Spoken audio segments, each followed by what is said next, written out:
저 사람도 면접 보러 온 거 맞아요? 낮은 웃음소리가 대기실을 채웠어요. 화려한 드레스와 명품 가방을 든 여자들 사이로 그녀가 조용히 자리에 앉았습니다. 낡은 코트 소매는 해지고 구두 굽은 달아 있었죠. 회장님 손자 며느리 자리인데 설마 저런 사람도 뽑나?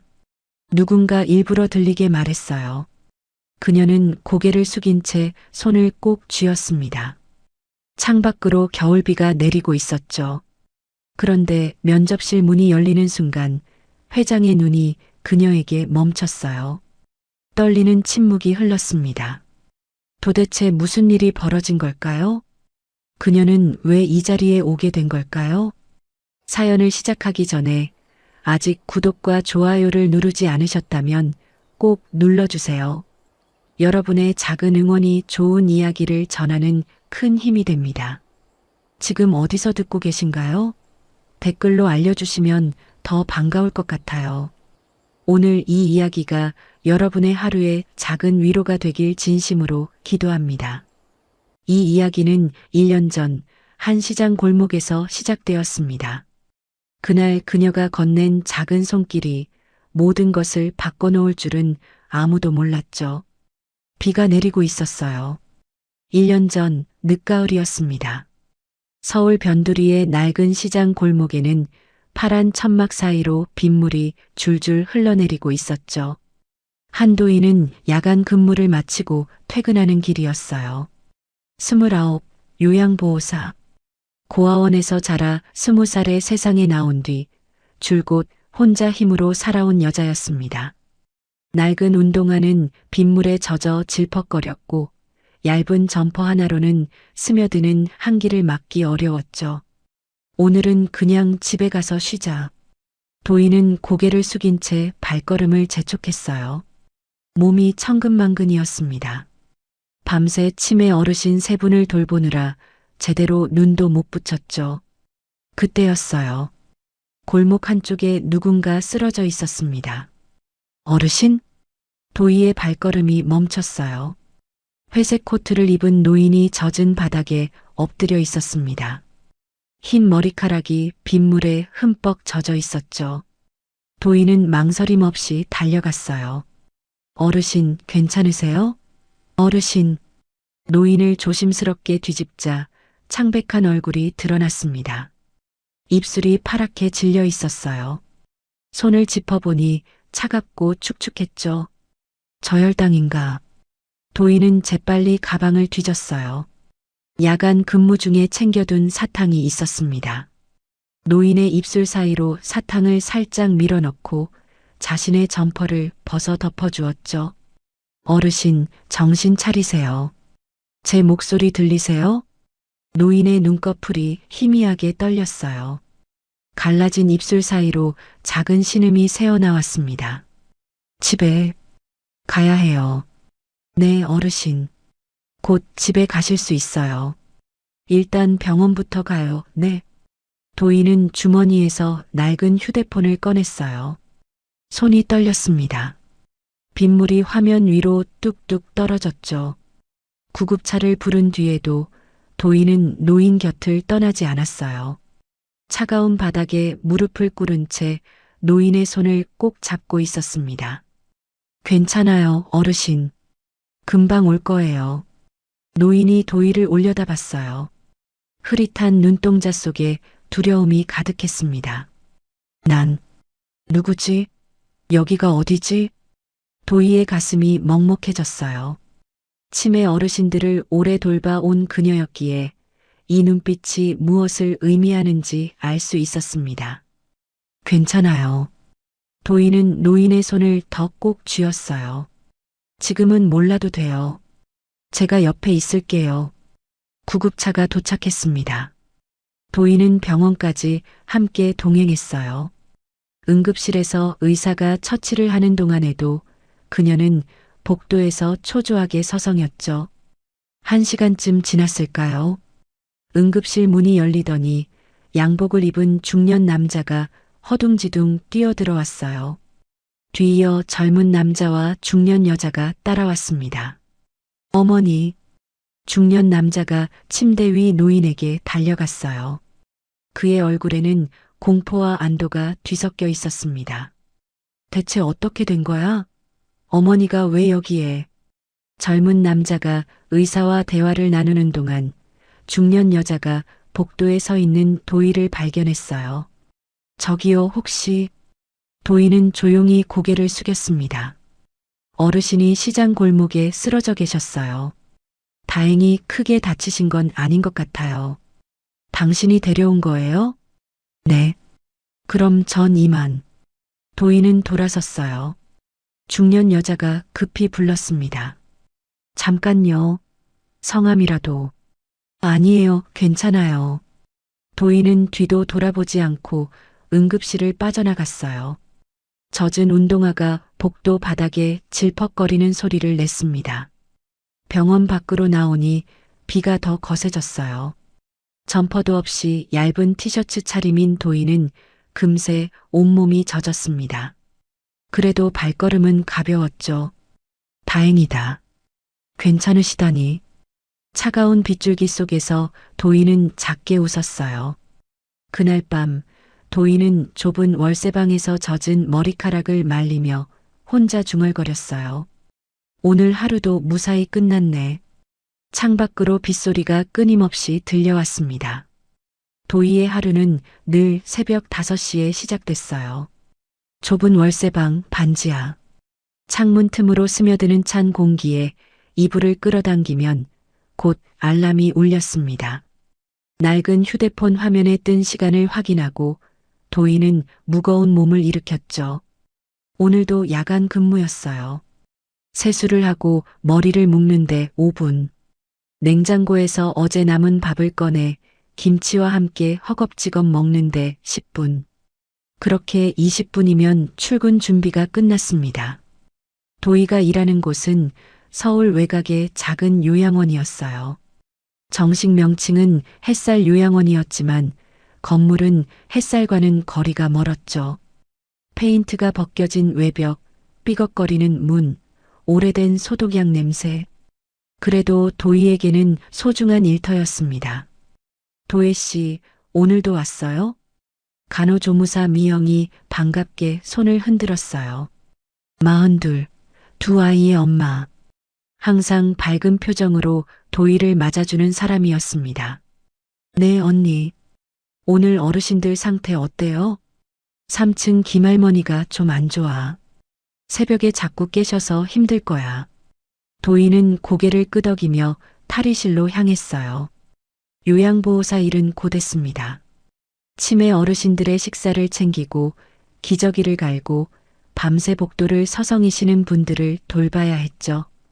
어떤 날은 이유 없이 소리를 지르시는 어르신도 계셨어요. 한 번은 할아버지 한 분이 도희의 팔을 세게 잡아서 멍이 들기도 했습니다. 그래도 도희는 원망하지 않았어요. 저분들도 힘드시니까. 야간 근무가 끝나면 아침 7시였습니다. 퇴근하는 도희에게 미영이 다가왔어요. 도희 씨, 저기 부탁이 하나 있는데. 미영의 표정이 어두웠습니다. 도희는 무슨 일인지 짐작이 갔죠. 또 돈이 필요해요? 미안해. 이번 달만, 진짜 이번 달만. 큰애 학원비가 밀렸거든. 미영은 2달 전에도 30만 원을 빌려갔어요. 아직 갚지 않았습니다. 도희도 넉넉하지 않았죠. 이번 달 월세를 내면 통장에 20만 원도 안 남을 상황이었어요. 그런데 도희는 거절하지 못했습니다. 얼마나 필요해요? 20만 원만. 정말 미안해, 도희 씨. 도희는 가방에서 지갑을 꺼냈어요. 미영의 눈에 눈물이 고였습니다. 다음 달에 꼭 갚을게. 진짜야. 괜찮아요, 언니. 급한데 먼저 쓰세요. 미영이 떠난 뒤 도희는 텅 빈 지갑을 바라봤어요. 한숨이 절로 나왔습니다. 이번 주는 라면으로 버텨야 할 것 같았죠. 그녀는 왜 거절하지 못했을까요? 버스를 타고 집으로 돌아오는 길, 도희는 창밖을 멍하니 바라봤어요. 흐린 하늘 아래로 회색빛 건물들이 스쳐 지나갔습니다. 문득 어린 시절이 떠올랐어요. 고아원에서 자란 15살의 도희. 그때는 매일이 막막했습니다. 부모 얼굴도 모르고 언제 입양될지도 모르고 그냥 하루하루를 버티는 게 전부였죠. 그런 도희에게 처음으로 따뜻한 손길을 내민 사람이 있었어요. 고아원 원장님의 부인 김사모님이었습니다. 60이 넘은 나이에도 아이들을 친손주처럼 돌봐주셨죠. 도희가 열이 나서 알아누웠을 때 밤새 곁에서 이마를 짚어주셨어요. 도희야, 괜찮아. 할머니가 여기 있어. 그 한마디가 얼마나 큰 위로였는지 도희는 지금도 잊지 못했습니다. 김 사모님은 도희가 18살 되던 해에 돌아가셨어요. 장례식장에서 도희는 펑펑 울었습니다. 그리고 다짐했죠. 나도 누군가에게 그런 사람이 되자. 아무것도 바라지 않고 그냥 곁에 있어주는 사람. 버스가 정류장에 멈췄어요. 도희는 무거운 발걸음으로 내렸습니다. 반지하 월세방으로 돌아오니 오전 8시였어요. 창문 밖으로 겨우 햇빛이 비쳤습니다. 도희는 옷도 갈아입지 않은 채 좁은 침대에 몸을 눕혔죠. 천장이 눈에 들어왔어요. 곰팡이가 핀 자국이 군데군데 보였습니다. 20만 원. 그 돈이면 일주일 식비는 됐어요. 하지만 후회는 없었습니다. 미영 언니도 힘들잖아. 애들 키우면서 이 일하는 게 얼마나 고될까. 도희는 그렇게 생각했어요. 자신보다 더 힘든 사람이 있다고, 그러니까 괜찮다고. 29년을 그렇게 살아왔습니다. 누구도 원망하지 않았어요. 자신을 버린 부모도, 입양해주지 않은 세상도 그냥 받아들였습니다. 이게 자신의 삶이라고. 하지만 가끔은 외로웠어요. 특히 명절이 되면 그랬습니다.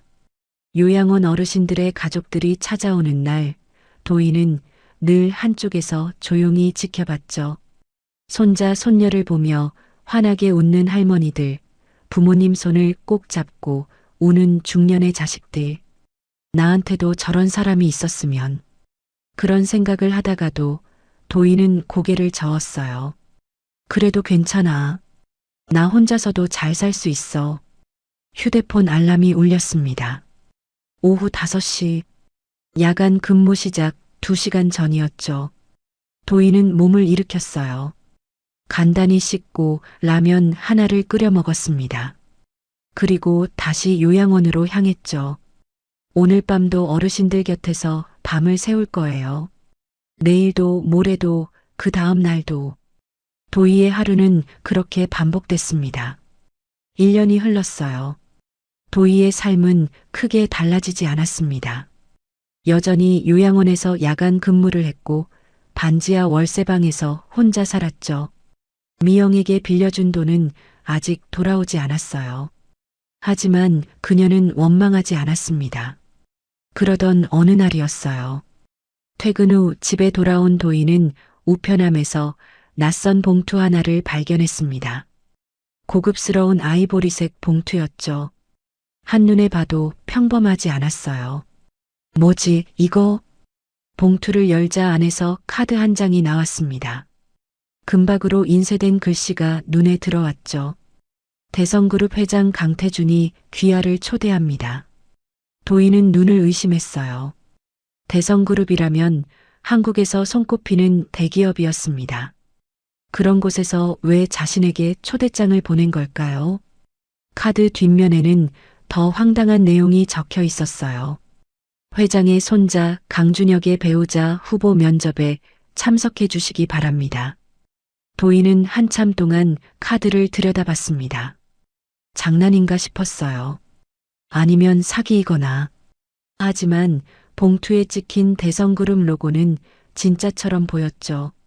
누가 날 추천한 거야? 내가 아는 사람 중에 재벌가랑 연결된 사람은 없는데. 아무리 생각해도 이해가 되지 않았어요. 하지만 이상하게도 호기심이 생겼습니다. 한번 가보자. 어차피 잃을 것도 없잖아. 면접 당일 도희는 옷장을 열었어요. 변변한 옷이 없었습니다. 결국 그녀가 꺼내든 건 5년 전 중고로 산 회색 코트였죠. 소매가 약간 해졌지만 그래도 가장 깔끔한 옷이었어요. 서울 강남의 대성그룹 본사. 도희는 거대한 유리 건물 앞에서 발걸음을 멈췄습니다. 여기가 맞나? 주변을 둘러보니 검은색 고급 승용차들이 줄지어 있었어요. 그 차에서 내리는 사람들은 하나같이 화려했습니다. 명품 가방, 보석 귀걸이, 고급 드레스. 도희의 낡은 코트와는 다른 세계의 사람들 같았죠. 로비로 들어가자 안내 데스크에서 면접 대기실로 안내받았어요. 엘리베이터를 타고 25층까지 올라갔습니다. 대기실 문이 열리는 순간 도희는 숨이 막혔어요. 넓은 공간에 20명 남짓한 여자들이 앉아 있었습니다. 모두 20대 후반에서 30대 초반으로 보였죠. 그리고 모두가 도희와는 완전히 달랐어요.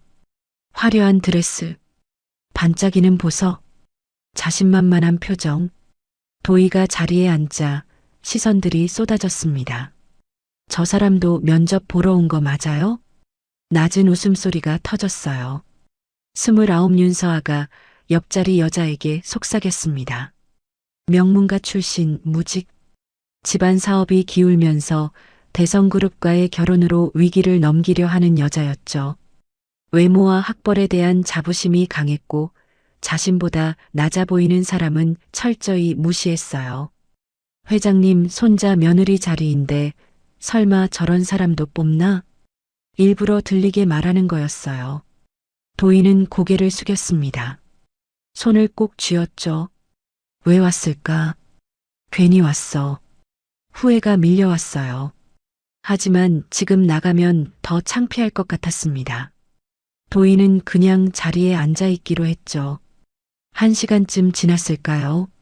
면접실 문이 열렸어요. 안내하는 직원이 나와 이름을 불렀습니다. 한도혜 씨. 도희는 천천히 일어났어요. 뒤에서 킥킥거리는 소리가 들렸습니다. 하지만 돌아보지 않았죠. 면접실로 들어가는 순간 거대한 공간이 눈앞에 펼쳐졌어요. 높은 천장, 통유리 창문, 고급스러운 가구들, 그리고 긴 테이블 끝에 세 사람이 앉아 있었습니다. 가운데에 앉은 노인. 도희는 그 얼굴을 보는 순간 가슴이 철렁했어요. 어디서 봤지? 흰 머리카락, 깊은 주름, 날카로운 눈빛. 분명히 어디선가 본 적이 있었습니다. 하지만 어디서 봤는지 떠오르지 않았죠. 강태준, 75, 대성그룹 회장. 그는 도희를 보는 순간 미세하게 눈을 떴어요. 손에 쥔 서류가 살짝 떨렸습니다. 하지만 금세 표정을 가다듬었죠. 회장 옆에는 32의 젊은 남자가 앉아 있었어요. 강준혁, 대성그룹 전략기획실 상무이자 회장의 손자였습니다. 조부모를 깊이 존경하고 진심을 알아보는 눈이 있는 남자였죠. 그는 할아버지가 왜 갑자기 며느리 면접을 기획했는지 아직도 이해하지 못했어요. 준혁 옆에는 52세 여자가 앉아 있었습니다. 강민정, 회장의 며느리이자 준혁의 어머니였죠. 재벌가의 체면을 중시하고 외부인에게 배타적인 성격이었어요. 그녀는 도희의 낡은 코트를 보며 눈살을 찌푸렸습니다. 앉으세요. 회장이 말했어요. 낮고 차분한 목소리였습니다. 도희는 조심스럽게 의자에 앉았죠. 한도혜 씨, 직업이 뭡니까? 요양보호사입니다. 대기실에서 들려온 것과 같은 낮은 웃음소리가 민정의 입가에 스쳤어요. 하지만 회장은 표정 하나 변하지 않았습니다. 요양보호사, 어르신들을 돌보는 일이군요. 네, 맞습니다. 힘들지 않습니까?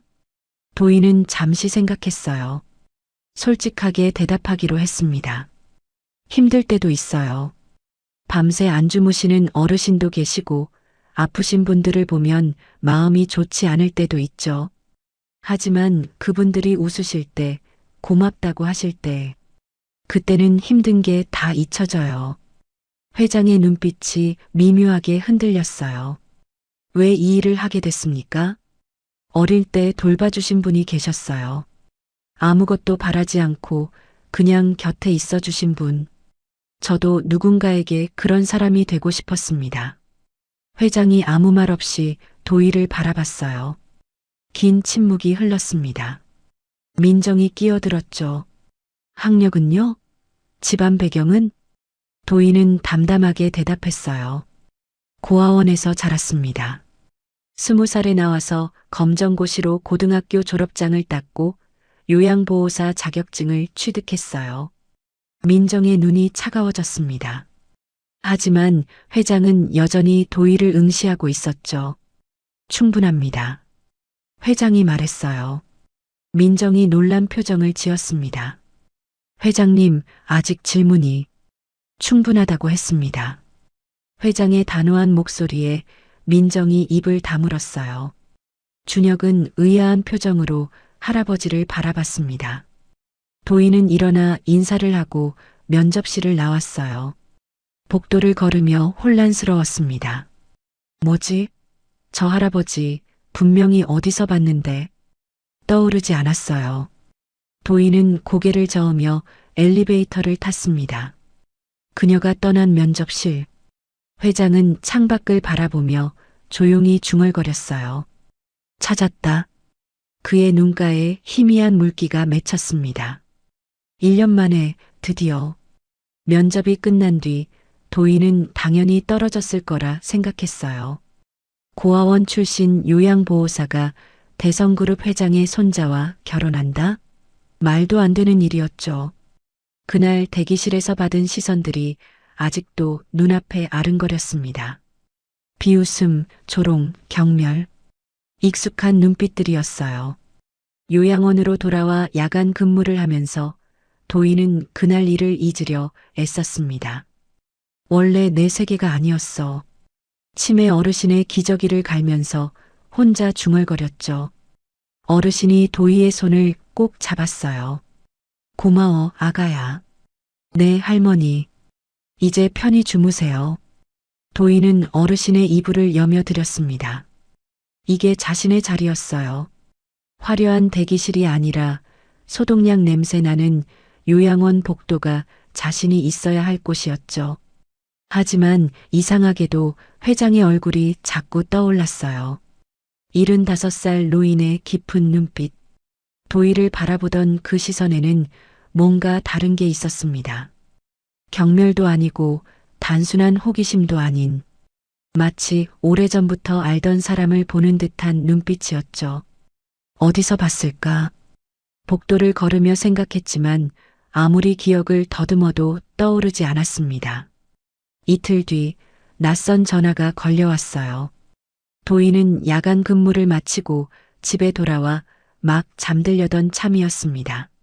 모르는 번호였지만 혹시 요양원에서 급한 일이 생겼나 싶어 받았죠. 한도혜 씨 맞으십니까? 대성그룹 비서실입니다. 도희는 순간 잠이 확 달아났어요. 네, 맞는데요. 2차 면접 대상자로 선정되셨습니다. 이번 주 토요일 오후 2시 대성그룹 본사로 와주시기 바랍니다. 잠깐만요, 제가요? 네, 한도혜 씨 맞습니다. 토요일에 뵙겠습니다. 전화가 끊어졌습니다. 도희는 한참 동안 휴대폰을 들고 멍하니 서 있었어요. 심장이 두근거렸죠. 내가 붙었다고? 왜? 이해가 되지 않았습니다. 그날 대기실에 있던 여자들은 모두 화려했어요. 명문대 출신에 집안도 좋고 예쁘고 자신과는 비교도 안 됐죠. 도희는 침대에 앉아 천장을 올려다봤습니다. 뭔가 잘못된 거 아니야? 아무리 생각해도 납득이 안 됐어요. 하지만 전화는 분명히 대성그룹에서 왔고 토요일은 금방 다가오고 있었습니다. 2차 면접 당일, 도희는 다시 대성그룹 본사를 찾았어요. 이번에도 낡은 회색 코트 차림이었습니다. 옷장을 아무리 뒤져봐도 입을 만한 옷이 없었죠. 5년 전 중고로 산 코트가 가장 깔끔한 옷이었어요. 버스에서 내려 본사 건물 앞에 섰을 때 도희는 깊은 숨을 내쉬었습니다. 괜찮아. 어차피 기대 안 해.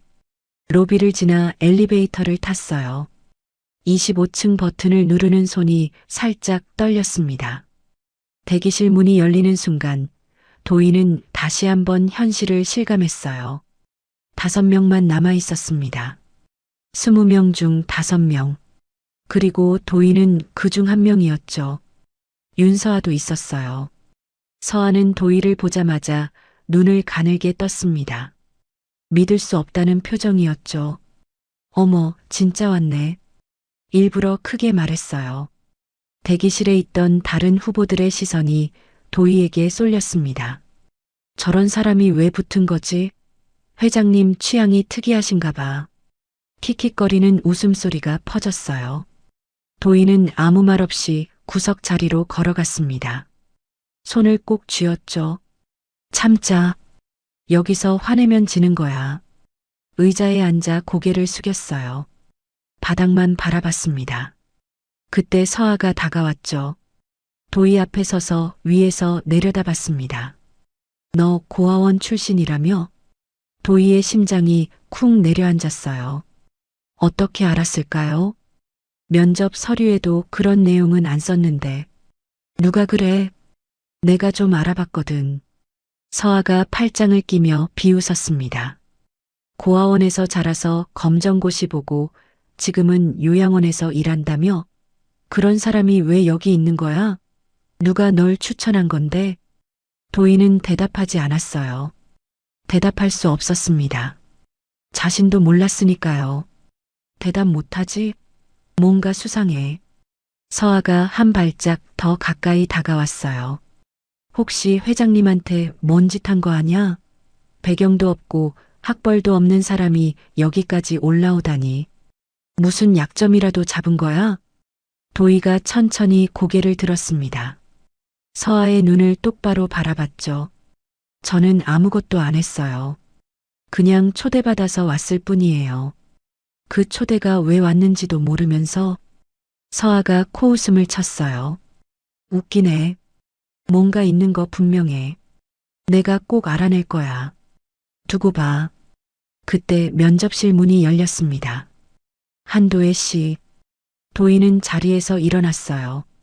서아의 차가운 시선이 등 뒤로 느껴졌지만 돌아보지 않았습니다. 면접실로 들어가니 이번에는 한 사람만 앉아 있었어요. 강준혁, 32, 대성그룹 전략기획실 상무, 회장의 손자였습니다. 단정한 정장에 부드러운 인상이었죠. 재벌가 손자치고는 거만해 보이지 않았어요. 앉으세요. 준혁이 맞은편 의자를 가리켰습니다. 도희는 조심스럽게 앉았죠. 편하게 있어요. 오늘은 공식 면접이 아니라 그냥 대화하는 자리니까. 준혁의 목소리는 부드러웠어요. 차갑지도 거만하지도 않았습니다. 도희는 조금 긴장이 풀렸죠. 커피 드릴까요? 아니면 차? 아니요, 괜찮아요. 긴장되죠? 준혁이 웃었어요. 솔직히 말할게요. 저도 이 면접이 왜 열리는지 잘 몰라요. 할아버지가 갑자기 며느리 면접을 하겠다고 하셨거든요. 이유도 안 알려주시고. 도희는 의외였습니다. 다른 후보들은 다 알아요. 어느 집안이고 왜 여기 왔는지. 근데 한도혜 씨만 전혀 정보가 없더라고요. 그래서 더 궁금했어요. 잠시 침묵이 흘렀죠. 요양보호사 일 왜 하게 됐어요? 도희는 잠시 생각했습니다. 솔직하게 말하고 싶었어요. 어릴 때 아무도 없었거든요. 부모도 없고 가족도 없고 고아원에서 자랐어요. 준혁이 조용히 듣고 있었습니다. 그런데 한 분이 계셨어요. 아무것도 안 바라시고 그냥 곁에 있어 주신 분. 고아원 원장님 부인이셨는데 저를 친손녀처럼 돌봐주셨죠. 도희의 눈가가 살짝 붉어졌어요. 제가 열이 나서 알아누웠을 때 밤새 곁에서 이마를 짚어주셨어요. 괜찮아. 할머니가 여기 있어 하시면서 목소리가 살짝 떨렸습니다. 그 한마디가요. 그게 제 전부예요. 그 기억 하나로 여기까지 버텨온 것 같아요. 준혁은 아무 말 없이 도희를 바라봤어요. 그녀의 눈에 담긴 진심이 보였습니다. 그래서 저도 그런 사람이 되고 싶었어요. 아무것도 바라지 않고 그냥 곁에 있어주는 사람. 누군가에게 제가 받은 것처럼 해주고 싶었어요. 도희가 고개를 들었죠. 근데 가끔은 외로워요. 내가 곁에 있어줄 사람은 많은데 내 곁에 있어줄 사람은 없으니까. 말하고 나니 부끄러웠습니다. 죄송해요. 갑자기 이런 얘기까지. 아니에요. 준혁이 고개를 저었어요. 솔직하게 말해줘서 고마워요. 오늘 만난 사람 중에 제일 진심으로 말하는 것 같아요. 도희는 준혁의 눈을 바라봤습니다. 거짓이 없어 보였어요. 준혁도 같은 생각을 하고 있었죠. 다른 후보들은 모두 무언가를 원했습니다. 돈, 명예, 집안. 하지만 이 여자에게서는 그런 게 느껴지지 않았어요. 꾸미지 않은 진짜 사람이었죠. 오늘은 여기까지 할게요. 준혁이 일어났습니다. 다음에 또 뵐 수 있을까요? 도희가 놀랐어요. 저요? 왜요? 그냥요. 더 이야기하고 싶어서. 진심이 담긴 미소였습니다. 도희가 나간 뒤 준혁은 회장실로 올라갔어요. 강태준이 창가에 서서 서울 시내를 내려다보고 있었습니다. 한도혜 씨 어땠니? 솔직히 다른 후보들과는 달랐어요. 뭐랄까 꾸며진 게 없었어요. 그래서 마음에 들었어요. 회장의 눈가에 희미한 미소가 스쳤습니다. 할아버지, 저한테 숨기는 거 있죠? 준혁이 물었어요. 왜 갑자기 며느리 면접을 하자고 하셨어요? 그것도 직접 후보를 고르시면서. 저 사람 한도혜 씨, 할아버지가 특별히 신경 쓰시는 것 같은데 전부터 아시는 분이에요? 회장은 대답하지 않았습니다. 창밖을 바라보며 말했죠. 때가 되면 알게 된다. 지금은 그냥 지켜봐라. 그날 저녁 강민정이 회장실을 찾았어요. 아버님, 한도희라는 사람, 왜 2차 면접에 올라와 있는 건가요? 민정의 목소리에 날이 서 있었습니다. 그 사람은 고아원 출신이에요. 학력도 없고 집안도 없어요. 우리 대성그룹 며느리로는 어울리지 않아요. 회장이 천천히 고개를 들었습니다. 체면. 네, 체면이요. 아버님도 아시잖아요. 우리 집안이 얼마나 많은 걸 쌓아왔는지. 3대에 걸쳐 일궈온 명성을 저런 사람 때문에 무너뜨릴 순 없어요. 회장의 눈빛이 차가워졌어요. 내가 말하는 체면이 뭔지 나도 아네. 하지만 사람을 판단하는 기준이 체면만은 아니야. 회장이 일어났습니다. 민정아, 내가 저 아이를 모르는 건 당연해. 하지만 나는 알아. 민정이 눈을 크게 떴어요. 아시다니요? 전부터 알고 계셨어요? 때가 되면 말해주겠네. 이 건에 대해서는 더 이상 말하지 마라. 단호한 목소리에 민정은 입을 다물었습니다. 하지만 눈빛은 차갑게 빛났죠. 저 여자 뭔가 있어. 반드시 알아내야 해. 같은 시각 서울 강남의 한 카페. 윤서아가 중년 남자와 마주 앉아 있었어요. 사립탐정이었습니다. 한도희라는 여자 전부 알아내줘. 서아가 서류 봉투를 내밀었어요. 어디서 태어났는지, 어떤 고아원에서 자랐는지, 누구와 연결이 있는지 전부 다.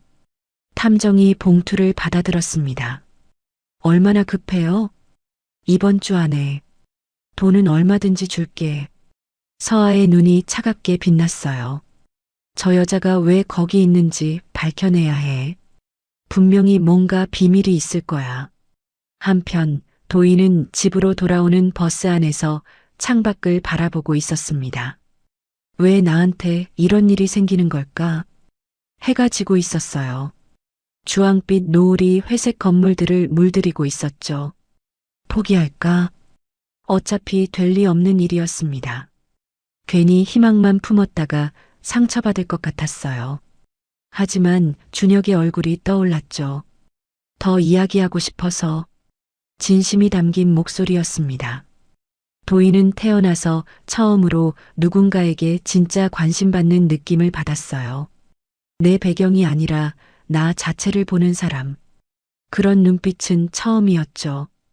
버스가 정류장에 멈췄습니다.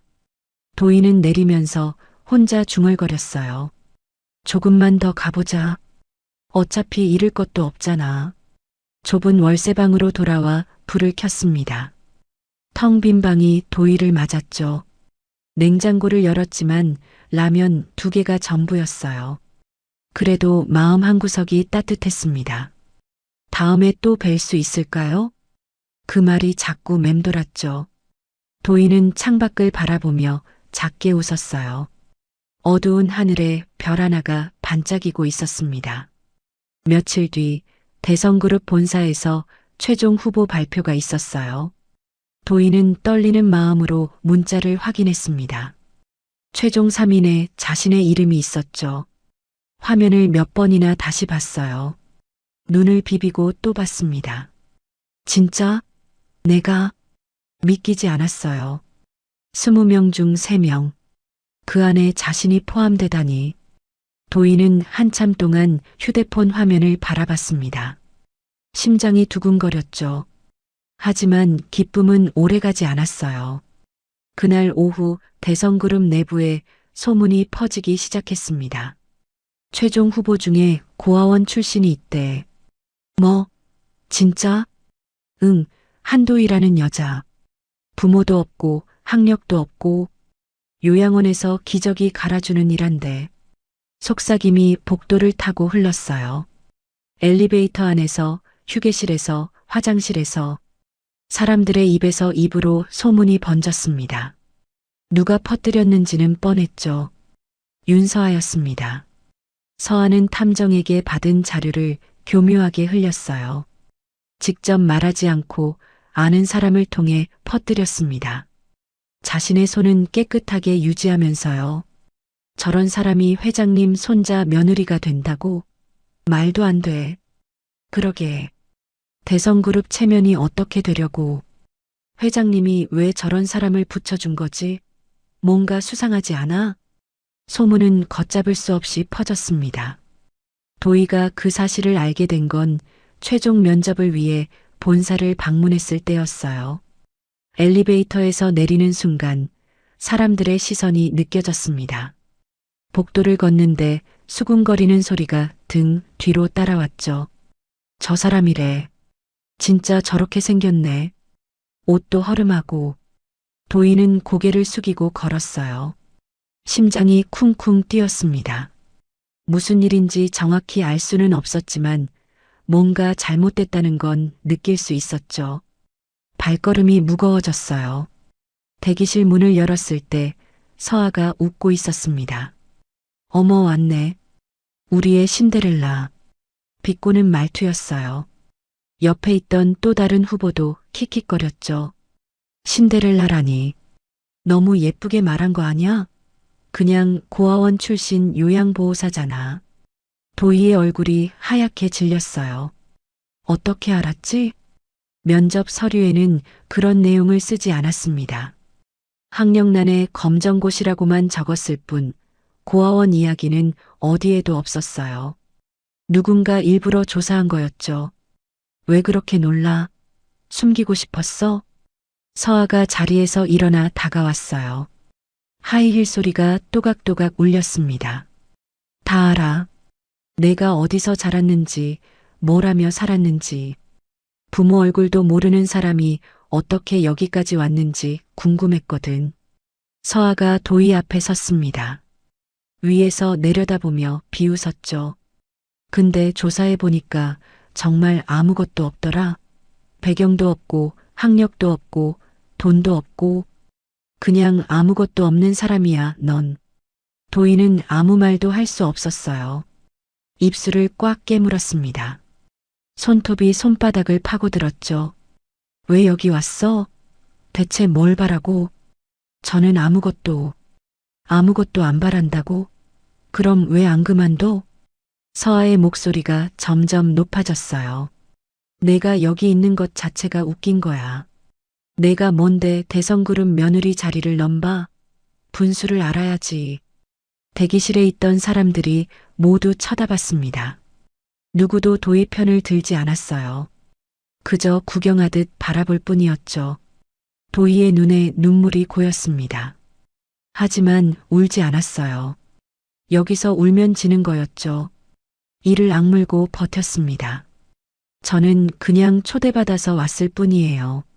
어떻게 초대받았는지도 모르면서 웃기지 마. 서아가 코웃음을 쳤어요. 곧 다 알게 될 거야. 내가 여기 있을 자격이 없다는 거. 그날 저녁 도희는 강민정에게 호출을 받았어요.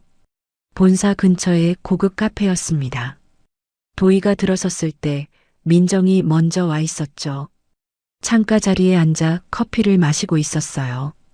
검은색 정장에 진주 목걸이. 차가운 인상이었습니다. 앉아요.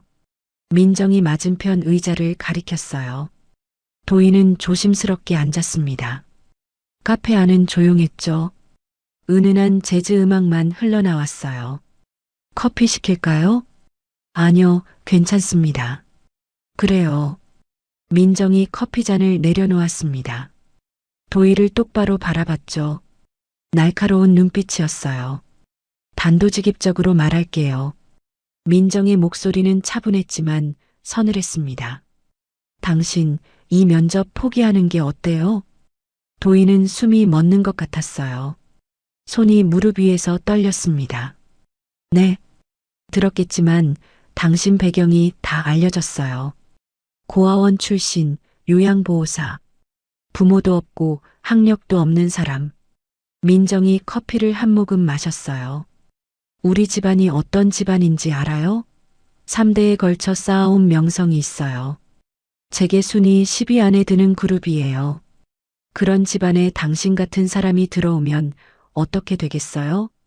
도희는 아무 말도 할 수 없었습니다. 심장이 쿵쿵 뛰었죠. 오해하지 마세요. 당신을 나쁜 사람이라고 생각하는 건 아니에요. 민정이 커피잔을 돌렸습니다. 그냥 안 어울린다는 거예요. 분수라는 게 있잖아요. 하늘과 땅처럼 다른 거예요, 우리는. 민정이 가방에서 봉투 하나를 꺼냈어요. 테이블 위에 놓았습니다. 두툼한 봉투였죠. 이건 소정의 위로금이에요. 여기까지 온 수고에 대한 감사라고 생각하면 돼요. 봉투 안에는 수표가 들어 있었습니다. 5천만 원이었어요. 도희는 눈을 의심했죠. 이걸 받고 조용히 물러나요. 그게 당신한테도 좋고 우리 집안한테도 좋아요. 서로 상처받지 않는 방법이에요. 도희는 봉투를 바라봤습니다. 5천만 원. 그녀에게는 상상도 못할 큰 돈이었어요.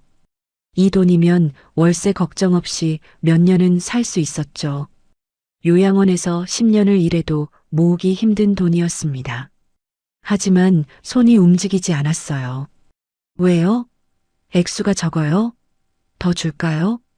민정이 물었습니다. 도희가 천천히 고개를 들었어요. 민정의 눈을 똑바로 바라봤습니다. 저는 돈 때문에 여기 온 게 아니에요. 목소리가 떨렸지만 흔들리지 않았죠. 왜 왔는지도 모르고 왜 뽑혔는지도 몰라요. 하지만 돈 받고 물러나라는 말은 받아들일 수 없어요. 민정의 눈이 차가워졌습니다. 생각해봐요. 당신이 여기 남아있으면 어떻게 되겠어요? 평생 손가락질 받으며 살아야 해요. 고아원 출신이 재벌가에 시집왔다고 친척들 모임에서 사교 모임에서 어딜 가든 수군거림이 따라다닐 거예요. 민정이 몸을 앞으로 기울였어요. 그게 당신이 원하는 삶이에요? 도희는 대답하지 못했습니다. 민정의 말이 틀린 게 아니었으니까요. 현실은 냉정했어요. 현명한 선택하세요. 시간 줄 테니까. 민정이 일어났습니다. 봉투를 테이블 위에 남겨둔 채 카페를 나갔어요. 하이힐 소리가 멀어졌죠. 도희는 혼자 남아 한참 동안 봉투를 바라봤습니다. 그녀는 그때 어떤 마음이었을까요? 카페를 나온 도희는 정처 없이 걸었어요. 해가 지고 있었습니다. 차가운 바람이 볼을 스쳤죠. 도희는 코트깃을 세우며 생각했어요. 포기할까? 민정의 말이 맞았습니다. 자신이 여기 남아있으면 평생 손가락질을 받을 거예요. 고아원 출신이 재벌가에 시집왔다고, 어울리지 않는다고, 분수를 모른다고, 처음부터 안 맞는 옷이었어. 눈물이 흘러내렸습니다. 도희는 소매로 눈물을 훔쳤어요. 하지만 자꾸만 새로운 눈물이 볼을 적셨죠. 왜 나한테만 이런 일이 생기는 걸까? 평생 혼자였어요. 부모 얼굴도 모르고 가족도 없고 그래도 묵묵히 살아왔습니다. 남 탓하지 않고 내 자리에서 최선을 다하면 된다고 생각했죠. 하지만 세상은 그녀에게 자리를 주지 않았어요. 도희는 걸음을 멈췄습니다. 눈앞에 큰 건물이 보였어요. 병원이었죠. 자신도 모르게 여기까지 걸어온 거였습니다. 여기가 왜? 문득 1년 전 기억이 스쳤어요. 비 오던 날 시장 골목에서 쓰러진 노인을 이 병원으로 데려왔었습니다. 응급실에서 가족이 올 때까지 기다렸었죠. 그 할머니 괜찮으셨을까? 도희는 병원 앞에 서서 멍하니 건물을 올려다봤어요. 그때였습니다. 병원 정문으로 휠체어를 탄 노인이 나왔어요. 간병인이 뒤에서 밀고 있었죠. 흰 머리카락, 온화한 얼굴. 도희는 순간 숨이 멎었습니다. 저 할머니, 1년 전에 구했던 노인이었어요. 도희는 자기도 모르게 다가갔습니다. 노인 앞에 멈춰섰죠. 심장이 미친 듯이 뛰었어요. 어르신. 노인이 천천히 고개를 들었습니다. 흐릿한 눈동자가 도희를 바라봤어요. 누구? 73세 박순자, 치매가 진행 중이었지만 아직 완전히 기억을 잃진 않았습니다. 순자가 도희의 얼굴을 한참 들여다봤어요. 주름진 손이 천천히 올라왔습니다. 그리고 갑자기 도희의 손을 잡았죠. 꼭 쥐었어요. 아! 순자의 입에서 작은 소리가 새어나왔습니다. 그때 그 아가씨, 도희의 심장이 쿵쿵 뛰었어요. 저를 아세요? 비가 왔어요. 내가 쓰러졌는데 따뜻한 손이 날 일으켜줬어요. 순자의 눈에 눈물이 고였습니다. 흐릿한 기억 속에서 그날이 떠오르는 것 같았어요. 고마워요. 그때 그 아가씨, 순자가 도희의 손을 더 꼭 쥐었습니다. 우리 영감이 널 찾았어. 1년 동안 찾았어. 도희는 고개를 갸웃했어요. 영감이요? 누구? 그때 간병인이 조심스럽게 말했습니다. 이분이 대성그룹 회장님 사모님이세요. 1년 전에 시장에서 쓰러지셨을 때 혹시 그때 도와주신 분이신가요? 도희의 머릿속에서 모든 게 연결됐어요. 1년 전 시장에서 구한 노인, 그리고 며칠 전 면접실에서 본 회장의 얼굴, 회장이 자신을 바라보던 그 눈빛. 그래서 그랬구나. 도희의 눈에서 눈물이 흘러내렸습니다. 무슨 말인지 완전히 이해할 수는 없었어요. 하지만 가슴 깊은 곳에서 뭔가 뜨거운 게 올라왔죠. 어르신 미안해. 그때 이름도 못 물어봤어. 넌 그냥 가버렸잖아. 순자의 목소리가 떨렸어요. 고마워. 정말 고마워.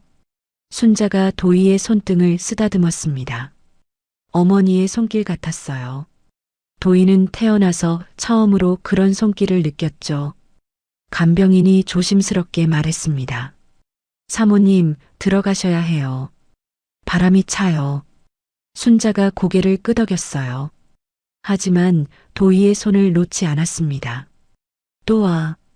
꼭, 또 와. 휠체어가 병원 안으로 들어갔어요. 도희는 그 자리에 서서 한참 동안 움직이지 못했습니다. 회장님이 1년 동안 나를 찾았다고? 그제야 모든 게 이해됐어요. 갑작스러운 초대장, 면접에서 회장이 보인 반응, 2차 면접까지 올라온 이유. 전부 그날의 선행 때문이었습니다. 도희는 하늘을 올려다봤어요. 어두워지는 하늘에 별 하나가 빛나고 있었습니다. 아직 포기하면 안 돼. 가슴 속에서 작은 불씨가 다시 살아났죠. 며칠 뒤 도희에게 연락이 왔어요. 대성그룹 비서실이었습니다. 이번에는 면접이 아니었죠. 회장님께서 가족 모임에 참석해달라고 하셨습니다. 이번 주 토요일 저녁 7시 회장님 자택으로 와주시기 바랍니다. 도희는 전화를 끊고 한참 동안 멍하니 서 있었어요. 가족 모임? 나를? 이해가 되지 않았습니다. 하지만 병원에서 순자를 만난 뒤 뭔가 달라졌다는 건 느낄 수 있었죠. 회장이 자신을 1년간 찾아 헤맸다는 말. 그 말이 자꾸 머릿속을 맴돌았어요. 대체 왜 나를 그렇게까지... 도희는 창밖을 바라봤습니다. 회색빛 하늘이 펼쳐져 있었죠. 곧 비가 올 것 같았어요. 토요일 저녁, 도희는 회장 자택 앞에 섰습니다. 서울 성북동의 고급 주택가였어요. 높은 담장 너머로 거대한 저택이 보였죠. 도희는 숨을 깊이 들이쉬었습니다. 심장이 쿵쿵 뛰었어요. 거대한 철문 앞에서 잠시 망설였죠. 문 옆에 있는 인터폰을 누르기가 두려웠습니다. 이 문을 열고 들어가면 뭔가 달라질 것 같았어요. 돌아갈 수 없는 길을 가게 될 것 같았죠. 괜찮아. 일단 들어보자. 도희는 마음을 다잡고 인터폰 버튼을 눌렀어요. 잠시 후 철문이 천천히 열렸습니다. 넓은 정원이 눈앞에 펼쳐졌죠. 잔디밭 사이로 돌길이 나 있었고 양옆에는 정성스럽게 다듬어진 나무들이 줄지어 서 있었어요. 도희는 천천히 안으로 들어갔습니다. 저택은 궁궐처럼 웅장했어요. 유럽식 건물에 커다란 창문들이 빛나고 있었죠. 도희의 월세방 20채는 좋게 들어갈 것 같았습니다. 이게 재벌가구나. 텔레비전에서만 보던 세계였어요. 자신과는 전혀 다른 세상이었죠. 현관 앞에서 정장을 입은 남자가 기다리고 있었습니다. 회장의 비서였어요. 한도혜 씨, 어서 오세요. 안내해 드리겠습니다. 도희는 고개를 숙이고 비서를 따라갔어요. 현관문이 열리자 휘황찬란한 실내가 눈에 들어왔습니다. 저택 내부는 더 화려했어요. 높은 천장에 크리스털 샹들리에가 반짝이고 있었습니다. 대리석 바닥은 거울처럼 빛났죠. 벽에는 커다란 그림들이 걸려 있었어요. 도희는 주눅이 들었습니다. 자신의 낡은 코트가 이 공간과 어울리지 않는다는 게 느껴졌어요.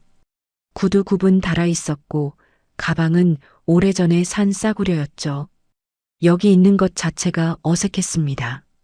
안내를 받아 넓은 거실로 들어갔어요. 이미 여러 사람이 모여 있었습니다. 강준혁이 먼저 도희를 발견했죠. 반갑게 손을 흔들었습니다. 도혜 씨 왔어요? 네, 안녕하세요. 도희가 어색하게 인사했어요. 준혁이 다가왔습니다. 그의 표정에서 걱정이 느껴졌죠. 긴장됐어요? 솔직히 많이요. 괜찮아요. 할아버지가 부르신 거니까 나쁜 일은 아닐 거예요. 준혁이 안심시키듯 말했습니다. 하지만 도희는 여전히 불안했어요. 민정이 소파에 앉아 있었습니다. 차가운 눈으로 도희를 바라봤죠. 며칠 전 카페에서의 일이 떠올랐어요. 분수를 알라던 그 말이. 도희는 시선을 피했습니다. 윤서아도 있었어요. 최종 후보 3명이 모두 초대된 거였죠. 서아는 화려한 드레스를 입고 있었습니다. 도희를 보자 비웃듯 입꼬리를 올렸어요. 어머, 진짜 왔네. 대단한 배짱이야. 도희는 대답하지 않았습니다. 구석 자리에 조용히 섰어요. 가능한 한눈에 띄지 않고 싶었죠. 그때 문이 열렸습니다. 강태준이 들어왔어요. 휠체어를 탄 순자와 함께였습니다. 간병인이 휠체어를 밀고 있었죠. 회장의 등장에 거실이 조용해졌어요. 다들 와 있군. 회장이 천천히 거실 중앙으로 걸어갔습니다. 75살의 나이에도 당당한 걸음이었어요. 위엄이 느껴졌죠. 오늘 여러분을 부른 이유가 있소. 회장이 소파에 앉았습니다. 순자의 휠체어를 옆에 두었어요. 순자는 흐릿한 눈으로 거실을 둘러보고 있었죠. 며느리 면접에 대해 할 말이 있소. 민정이 불안한 표정을 지었습니다. 서아는 자신만만하게 앉아 있었죠. 자신이 뽑힐 거라 확신하는 표정이었어요. 솔직히 말하겠소. 회장의 목소리가 낮아졌습니다. 이 면접은 처음부터 한 사람을 만나기 위해 기획한 거였소. 정말로 며느리를 뽑기 위한 게 아니지. 거실에 술렁임이 퍼졌어요.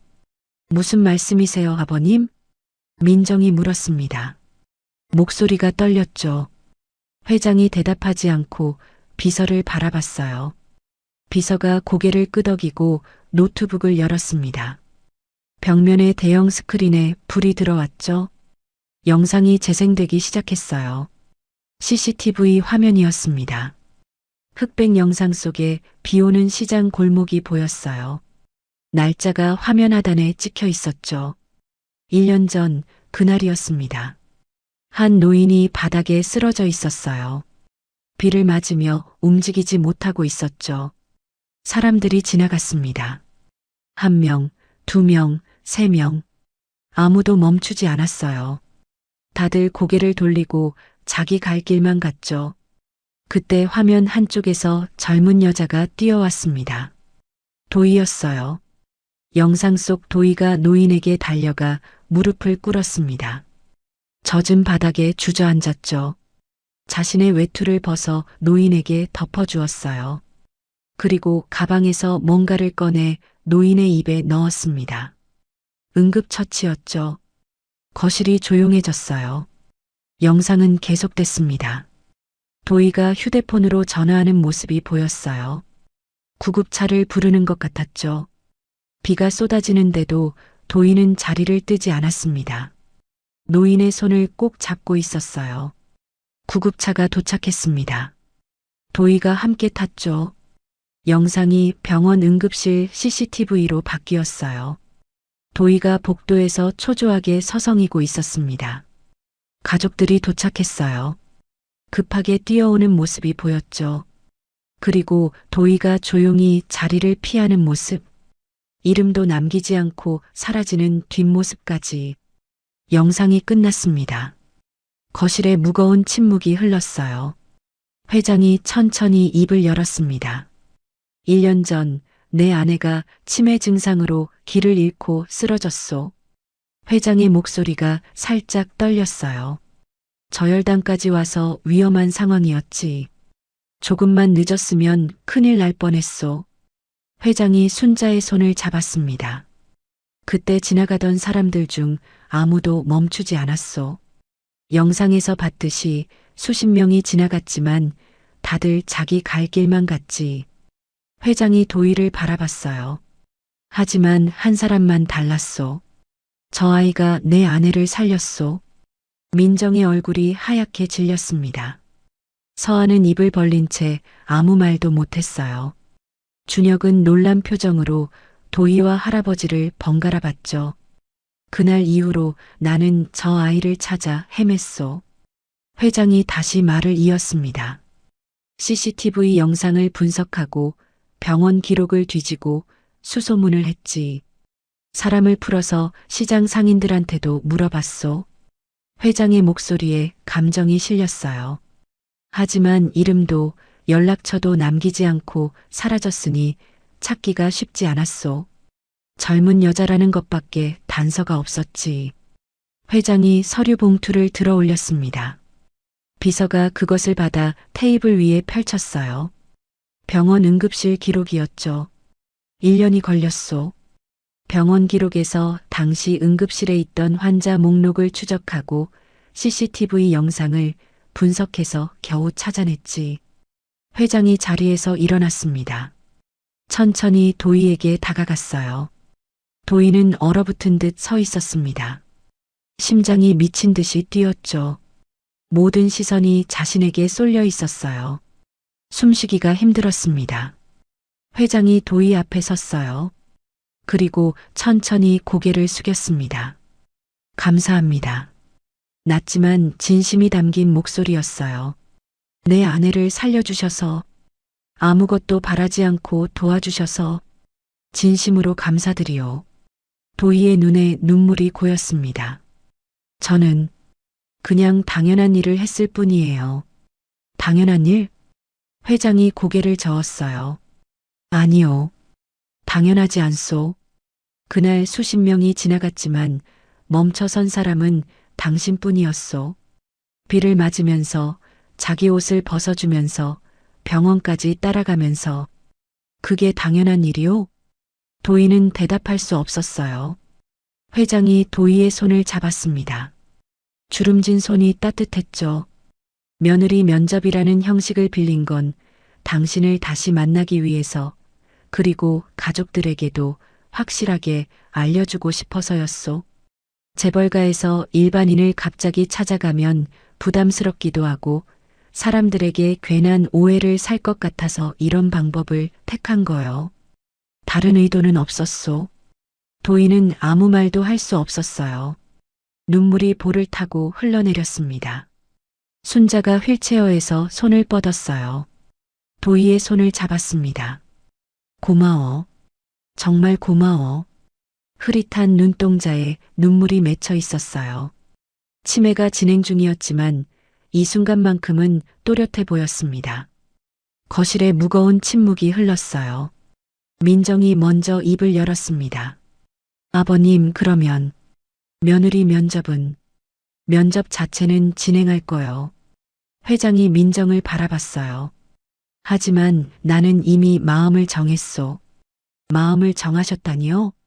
민정의 목소리가 떨렸습니다. 내가 원하는 건 조건이 아니오. 학력도 집안도 재산도 아니오. 회장의 목소리가 단호했어요. 진심으로 사람을 대하는 마음, 아무것도 바라지 않고 베푸는 마음, 그게 가장 중요하오. 그게 사람의 가치를 결정하는 거요. 회장이 도희를 바라봤습니다. 이 아이한테서 나는 그걸 봤소. 서아가 벌떡 일어났어요. 잠깐만요, 회장님. 목소리가 떨렸습니다. 자신만만하던 표정이 완전히 사라졌죠. 그러면 저희는 뭐예요? 처음부터 들러리였다는 거예요? 그건 아니오. 면접은 공정하게 진행됐소. 회장이 서아를 바라봤습니다. 눈빛이 차가워졌어요. 하지만 당신은 이미 탈락이요. 네. 왜요? 내가 다 알고 있소.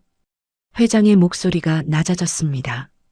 탐정을 고용해서 한도혜 씨의 과거를 캐고 그걸 회사 내에 퍼뜨린 게 당신이라는 걸.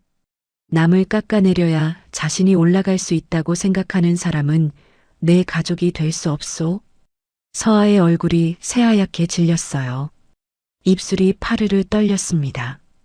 그건 저는 오해예요. 오해? 탐정 비용 영수증까지 확보했소. 더 이상 변명하지 마시오. 회장이 손을 들었어요. 돌아가시오. 더 이상 당신과 할 말은 없소. 서아는 아무 말도 못했습니다. 얼굴이 벌겋게 달아올랐죠. 분노와 수치심이 뒤섞인 표정이었어요. 하지만 반박할 수 없었습니다. 증거가 있으니까요. 서아가 고개를 푹 숙이고 거실을 빠져나갔어요. 하이힐 소리가 멀어졌습니다. 현관문이 쾅 닫히는 소리가 들렸죠. 민정이 불안한 표정으로 회장을 바라봤어요. 아버님, 그래도 이건 너무. 민정아. 회장이 며느리를 똑바로 바라봤습니다. 내가 이 아이한테 한 짓도 알고 있어. 민정의 얼굴이 굳어졌어요. 카페에서 돈 봉투를 내밀며 물러나라고 한 거, 분수를 알라고 한 거, 다 알고 있어.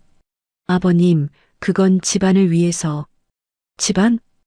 회장이 한숨을 쉬었습니다. 내가 3대에 걸쳐 쌓아온 건 돈이 아니야. 신뢰와 사람이야. 사람을 무시하고 얻은 체면이 무슨 소용이 있겠어. 회장의 목소리가 무거웠어요. 내가 평생 후회하는 일이 있어. 사람을 돈과 조건으로만 판단했던 적이 있지. 그때 나는 소중한 걸 잃었어. 회장의 눈에 슬픔이 스쳤습니다. 무슨 뜻인지 아무도 몰랐어요. 민정이 입을 다물었습니다. 반박할 수 없었죠.